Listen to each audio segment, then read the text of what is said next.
Bahasa Indonesia. Jangan lupa slogan kita, utamakan bahasa Indonesia, lestarikan bahasa daerah, dan kuasai bahasa asing.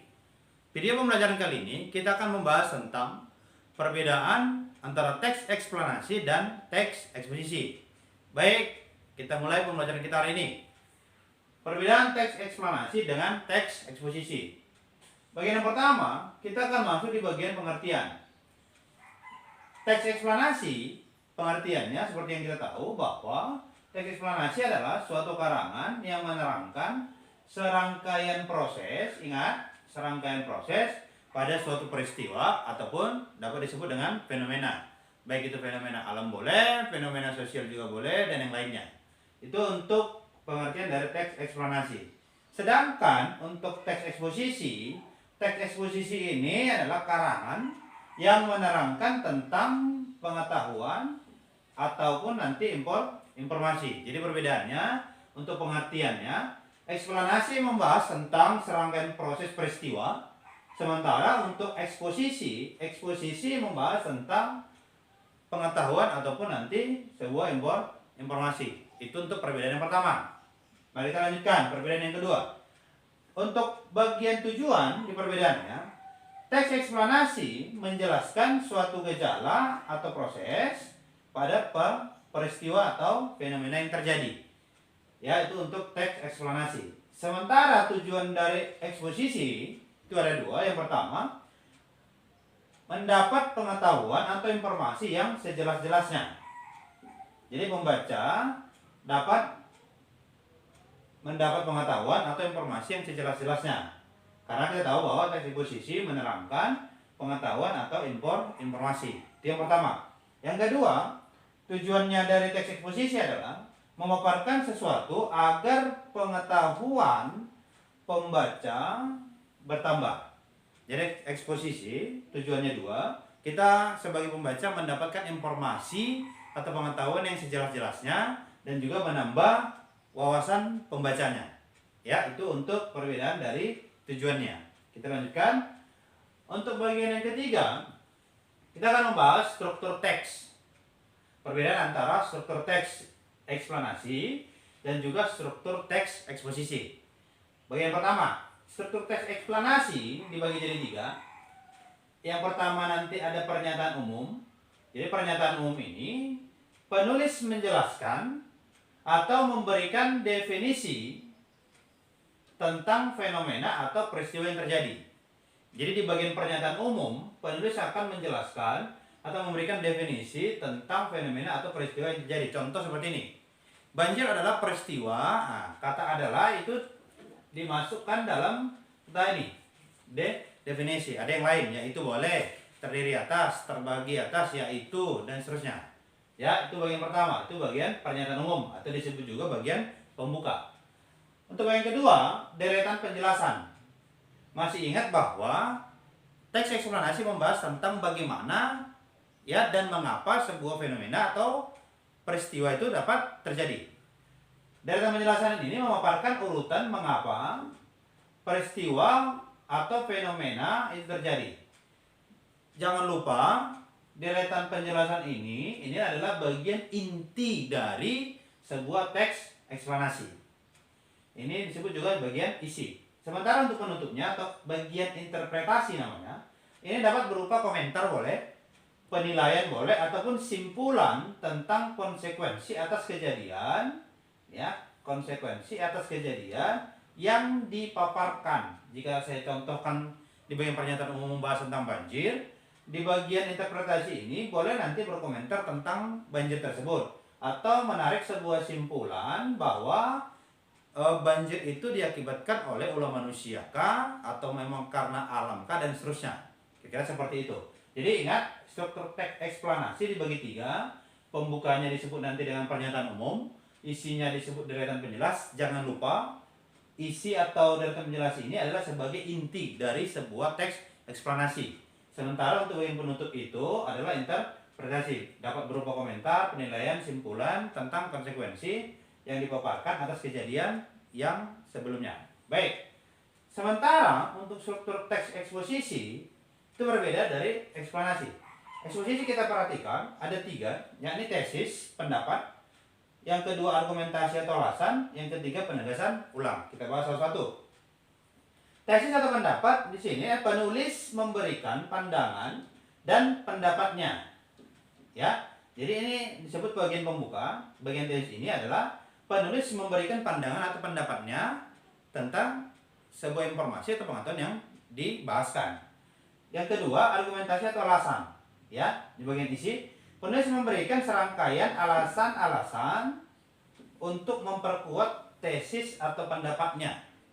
Artinya kalau jika beberapa tahun lalu, jika kita masih ingat bahwa harga rokok akan dinaikkan. Kalau saya tidak salah itu sekitar menjadi 80 atau 100 ribu.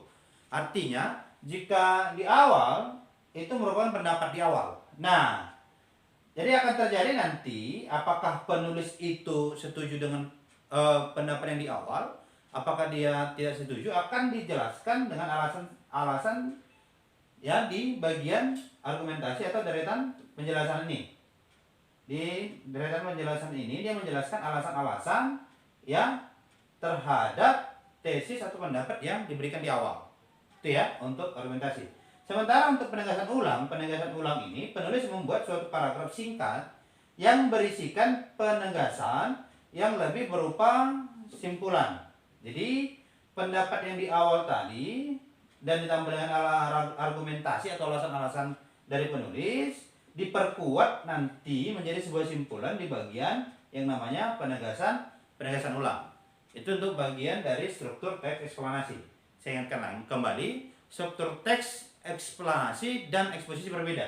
Eksplanasi ada pernyataan umum, deretan penjelasan, ini sebagai inti dan interpretasi.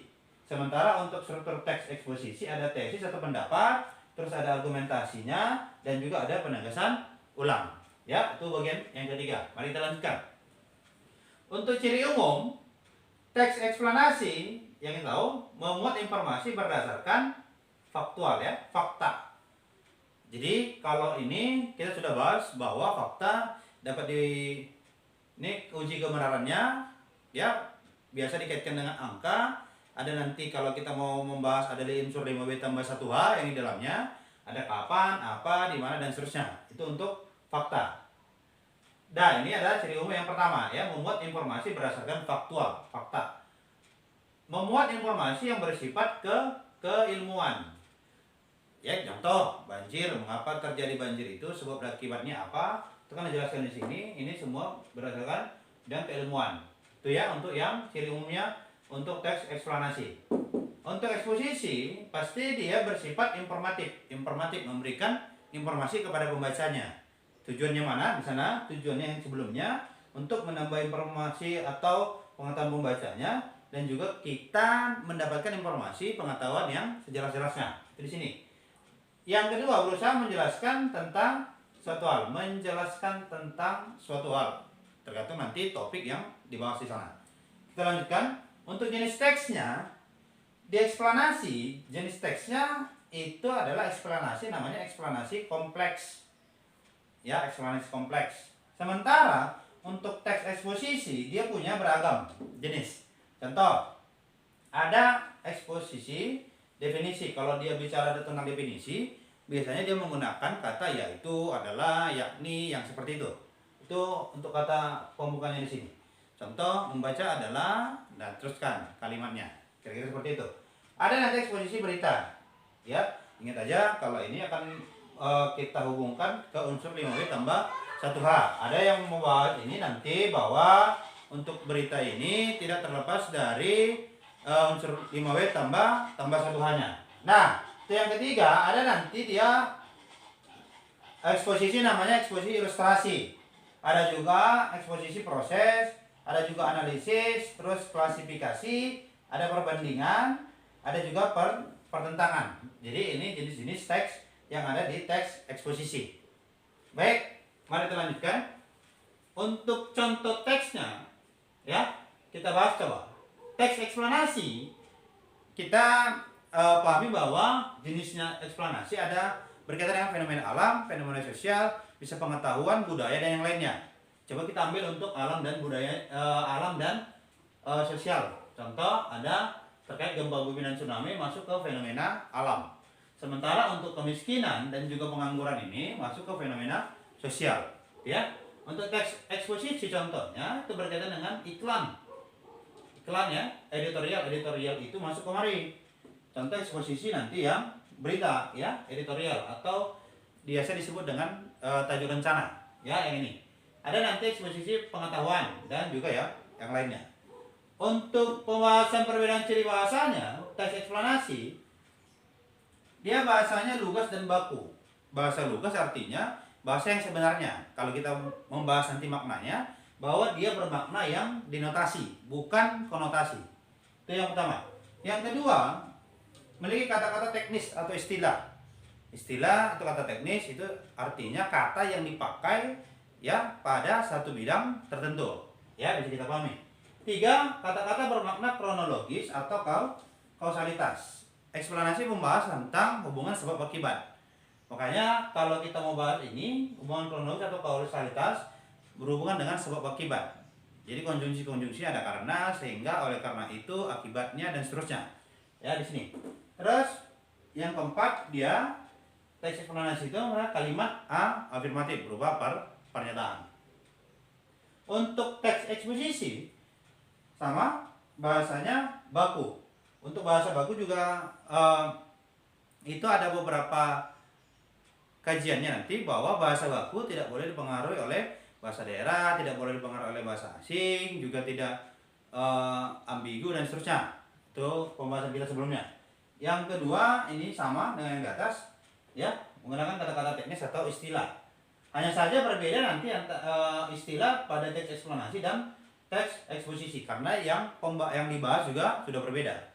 Untuk ketiga ada menggunakan pronomina, ada kata penghubung di sini.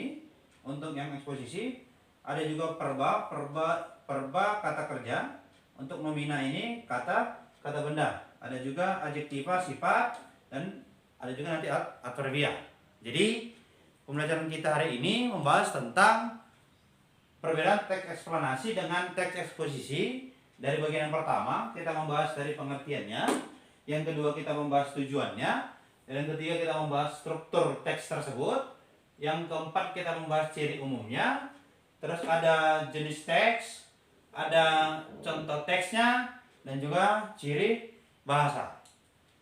Sampai di sini pertemuan kali ini, sampai di sini juga video pembelajaran kali ini. Semoga video pembelajaran kali ini bermanfaat bagi kita semua. Jangan lupa slogan kita, utamakan bahasa Indonesia, lestarikan bahasa daerah, dan kuasai bahasa asing. Salam bahasa Indonesia.